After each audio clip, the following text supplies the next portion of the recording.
Halo selamat pagi pemirsa, Anda kembali berjumpa dalam bedah editorial Media Indonesia edisi hari ini Selasa 24 April 2012. Kali ini bersama saya Gadiza Fauzi. Sepanjang acara ini kami mengundang Anda untuk memberikan komentar serta opini tentang topik pagi ini.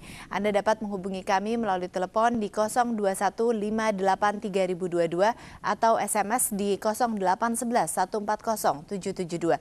Dan telah hadir untuk membedah topik pagi ini anggota Dewan Redaksi Media Group Elman Saragih. Selain itu pemirsa, Anda juga dapat mengunjungi alamat Facebook kami di bedah editorial di web harian Umum Media Indonesia serta Twitter di mi.com. Sebelumnya pemirsa, mari kita saksikan terlebih dahulu tayangan editorial yang hari ini mengambil topik TNI versus Polri. Selamat menyaksikan.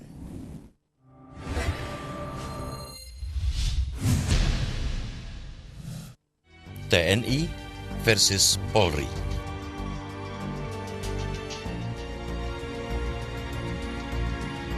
Pimpinan TNI dan Polri selalu memamerkan keakraban dan kebersamaan. Tetapi di lapisan bawah di tingkat prajurit tersimpan bara. TNI dan Polri yang mestinya menjadi pelindung dan pengayom kerap berubah menjadi bagian dari pemantik petaka. Perkelahian antara anggota dua institusi pemegang senjata api itu selalu menelan korban. Peluru sering dilepas dan korban berjatuhan. Itu pula yang terjadi pada Minggu 22 April di Limboto, Gorontalo.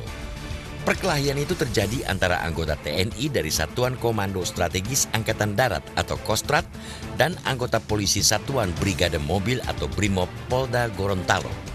Mulanya ada patroli Brimob yang dilempari batu oleh sekelompok orang tidak dikenal. Brimob lalu melakukan penyisiran dan menembak beberapa orang yang diduga terlibat. 4 anggota TNI terkena tembakan, sedangkan dari Brimob 2 anggota cedera di bagian kepala terkena lemparan batu. Perkelahian antara TNI dan Polri bukan fakta baru dan sering dipicu persoalan sepele, misalnya perebutan lahan parkir, senggolan di jalan, atau juga karena polisi memeriksa surat izin mengemudi atau SIM yang pengendaranya anggota TNI, atau juga karena mabuk-mabukan. Biasanya setelah ada perkelahian, pimpinan TNI dan Polri meninjau lokasi kejadian. Itu juga yang terjadi di Gorontalo. Kemarin Panglima Kostrat Letjen M. Munir mengunjungi lokasi didampingi Kapolda Gorontalo Brigjen Irawan Dahlan. Kemudian dilakukan pertemuan tertutup. Kita tentu mengapresiasi kesigapan pimpinan TNI dan Polri. Namun, perkelahian antara TNI dan Polri yang masih berulang menunjukkan akar masalah belum tuntas. Jika sumber masalah tidak dibereskan, perkelahian akan terulang lagi di tempat dan waktu lain.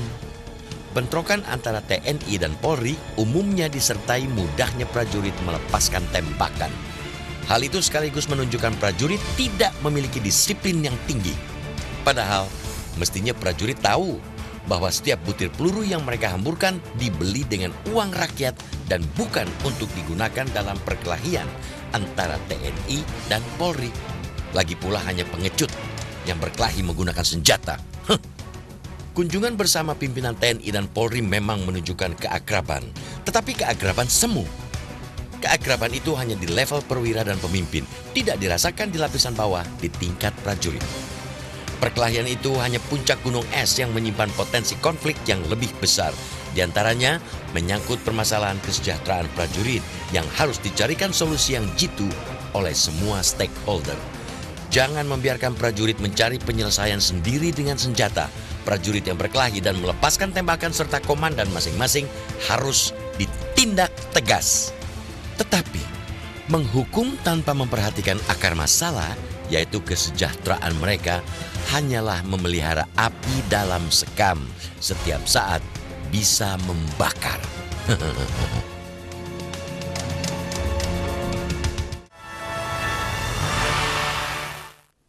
Ya, kami akan segera membahas membedah editorial pagi ini. Tetaplah bersama kami segera kembali.